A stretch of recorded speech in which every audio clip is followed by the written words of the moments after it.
Oscar Bevis for IFL TV in association with MTK Global. I'm here today with another phone interview as we continue through lockdown. I'm joined by former world title challenger Mr. Jay Harris. How are you, Jay? Yeah, I'm very good, thanks. How are yourself? Yeah, all good, my man, all good. Um, let's start by asking you a question that you've probably been asked a million times over the last couple of weeks. But how's lockdown for yourself? I take it you're in Wales and you're with your family. Yeah, we're all here. Yeah, it's all right. Like, it's not the best, obviously, but yeah, you have to do what you got to do, innit? We're trying to keep ourselves busy, but it's getting a bit annoying now, innit? Just wanted to get back to normal as quick as possible, but it doesn't seem that way at the minute, does it? No, it doesn't. It seems like it's going to take an absolute age before we get out of this lockdown. But yeah, it's so frustrating for the boxing industry, especially. I mean, I can't do the job that I love, interviewing people face to face. Boxers can't train to the capabilities that they could before. What's the training process been like for you? I mean, obviously the cardio is fairly simple. You can go out for runs, etc. If you've got a bike, you can go on the bike. But have you got access to a private gym? Have you got any equipment at home that you can use?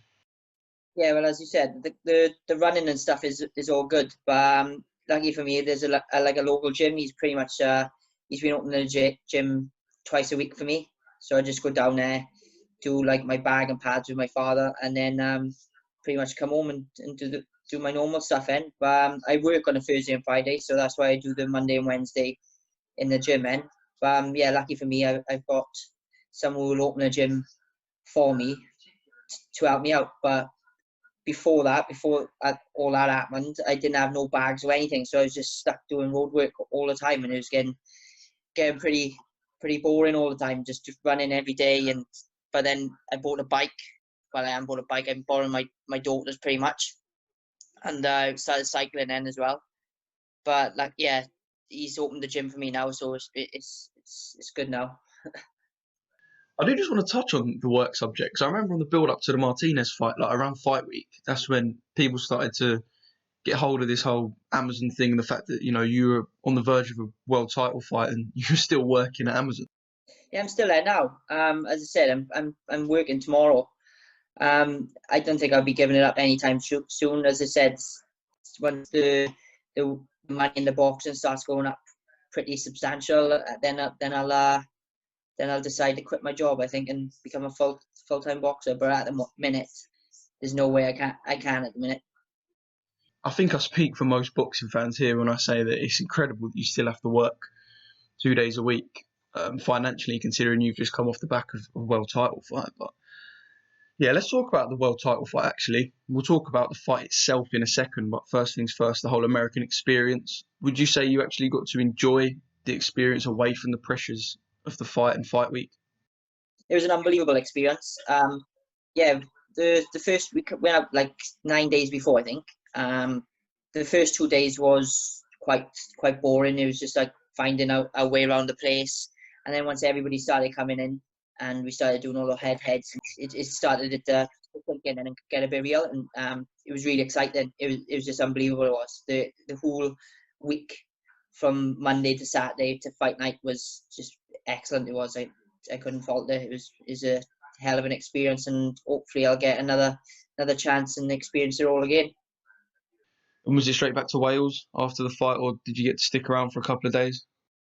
No, we stayed there we come home on the Monday, so I got to stay there the Saturday and the Sunday. So yeah, we had like a nice grill barbecue place opposite the hotel. So definitely went in there, had a nice beef sliders I had, and they were lovely. They were, but yes, through on the Sunday morning then I had a massive breakfast. Obviously, it was all paid for.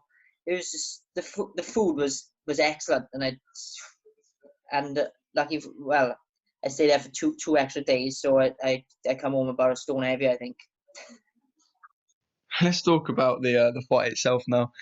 Um, you would have had a lot of time to watch it back, more time than you'll ever have to watch a fight back in the current situation. How do you assess your performance? Are you fairly critical as well when you watch it back? And would you say there's any regrets there? No, I'm pleased with the performance. I've watched it back a load of times now. If I'm looking, I'm like really critical of myself anyway. I think most boxers are, but I think if I was to fight him again, probably I'd probably I'd fight them a bit more probably, and definitely go to the body, because a lot more than I did. But overall, I'm happy with the performance, and I have no regrets about anything. Definitely not. Can you tell us just a little bit about what it's like being in there with a man like Martinez? I remember Charlie Edwards saying after his fight with him that he just felt physically imposing. He felt like he was really big for the weight. How did you find it in there with him? It didn't feel that thing. It didn't feel like he was going to bulldoze me over or anything like that. No, it just felt like I don't know. It's hard to explain how did he just felt he was a good fighter. Obviously, he was strong, and he took everything I give him. To be fair, everything I hit him with, even some of the best shots I've hit him with, it seemed like he just walked straight through them. But he was he is a strong fighter. But I thought I more than handled myself in there, and yeah, I did. He, yeah, he's a good fighter, and he'll be a champion for a while. I would have thought as well. But if I definitely take a rematch if I ever got a chance as well, 100%. I want to come on to your sort of future plans in a second, but first, every time Eddie, I noticed this as well, every time Eddie would tweet about, anything boxing related really after that time, you get people in the comments saying, sign Jay Harris to Matchroom, announce Jay Harris. Are you going to get announced anytime soon? Has there been any talks? And, the fact you said you want the Martinez rematch, obviously he's with Matchroom USA. So if you were to fight Martinez again, you would have to work alongside Matchroom. Yeah, I think so. I think Eddie seemed a bit interested after that performance. He didn't stop talking about me after it, so it must be a good sign.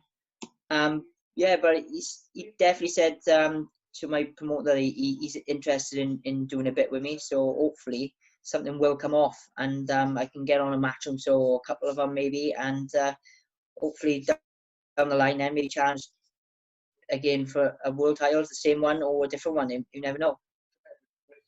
I mean, MTK have done such a phenomenal job with you. You're the one doing the business in the ring, obviously, but if you look at the way they've planned your journey, they have an obligation to guide your career. And they've managed to guide you from small hall shows to a world title fight. So obviously they've done a fantastic job. But, where do we go now? Where do we take this? Do you jump straight back in at world level? Do you look for a world title fight, like you said, for any of the belts? Or do we go for an 8-rounder, a 10-rounder, something fairly low-key on an MTK show, and then we jump straight back in?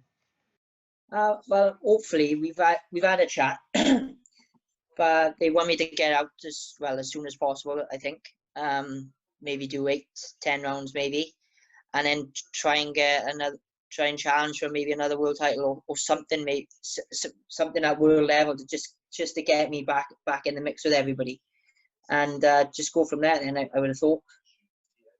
If you look at the guys in and around the belts in your weight, there's a few unknown guys really to us Brits, and to the casual fan, a few people that they may not have heard of.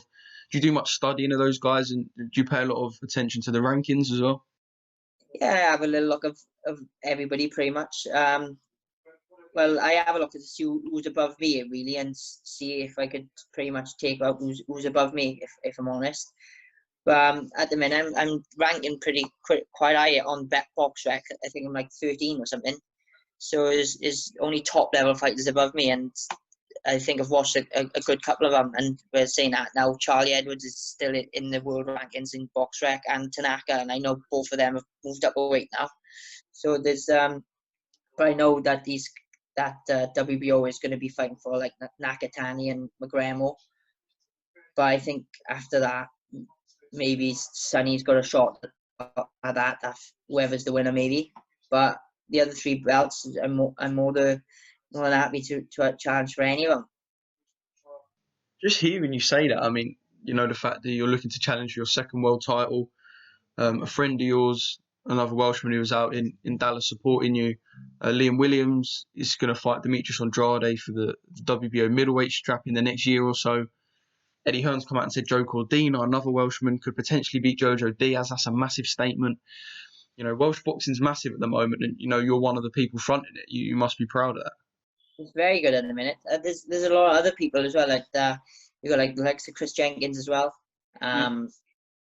You got Reese Edwards, Meredith, and a lot of them in the guide. Obviously, we got Jacob Robson as well. There's a lot of good quality fighters coming through Wales, and it's starting to get noticed now, which is really really good, and it's good for Wales. Hopefully they can, well, with the likes of like Liam Williams now, which I think he'll beat Andrade, to be fair. If you get someone like that, like Liam, and maybe you can just sell out a lot of shows and bring on a lot of Welsh boys and put them on TV and stuff, which would be excellent for Wales as well. I can't not pick up on the fact that you said Liam will beat Demetrius Andrade. Can you tell us how you believe Liam wins that fight? I just think he's got the tools to beat him. I do. The way Liam's been fighting at the minute, he's like a different person. The last 4 fights, especially, and that Atlanta Fox, everybody thought, Jesus Christ, this guy's like massive. And to be fair to Liam, he just went out there and just bulldozed him in like 4 rounds. And he's different. He's a different person now. He's so aggressive, and I think he can cause Andrade a lot of trouble. Out of the world champions, I think maybe Andrade is probably the weaker one, and I think Liam Williams takes it 100%. The way he's fighting anyway, he's brilliant in a minute. Liam is, can't fault him. So I'm going with the Welshman all day long. I have to stick to my guns anyway. Yeah, I had an inkling that you might pick Liam for that fight, but let's talk about Demetrius. What makes you think that he's the weakest of the world champions in a division, albeit a very strong division at middleweight? Just by looking at the champions in there, like you got Canelo and stuff, I think watching his style-wise, I think Andrade is the weaker champion.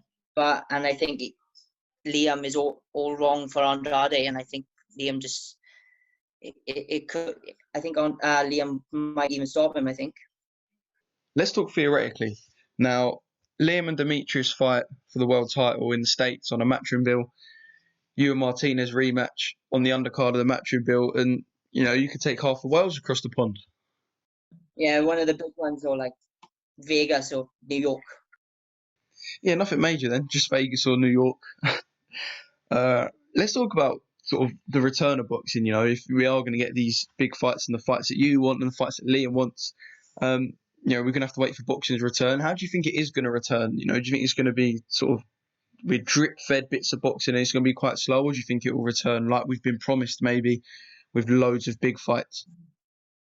Slowly, I think, because I honestly think with all this lockdown stuff, I honestly think people, when we start to ease out and then we go back to normal, I honestly think people are still going to be quite scared to just be in surroundings of each other. So I honestly think people are just going to be scared anyway, just to be in close proximity of. They'll just keep the 2-meter rule maybe further down the line. I don't think it's going to just go straight back to normal at all. So I think could be potential to see a lot of like boxing behind closed door, which is not very good. I don't think. You see the wrestling and it's got behind closed doors, and it's absolutely awful, doesn't it? Because no sound, they celebrate and then there's no sound. Yeah, I mean, look, don't get me wrong, I'm no wrestling fan, but I've seen clips on Twitter and I get where you're coming from. And I think for you, back to the fight with Paddy Barnes at Ulster Hall and the atmosphere and how good it was that night and how much it must have spurred you and Paddy both on. And I just can see completely why fighters would be against it. But obviously you don't want to get ring rust. If you were forced to at a push, would it be something that you'd consider?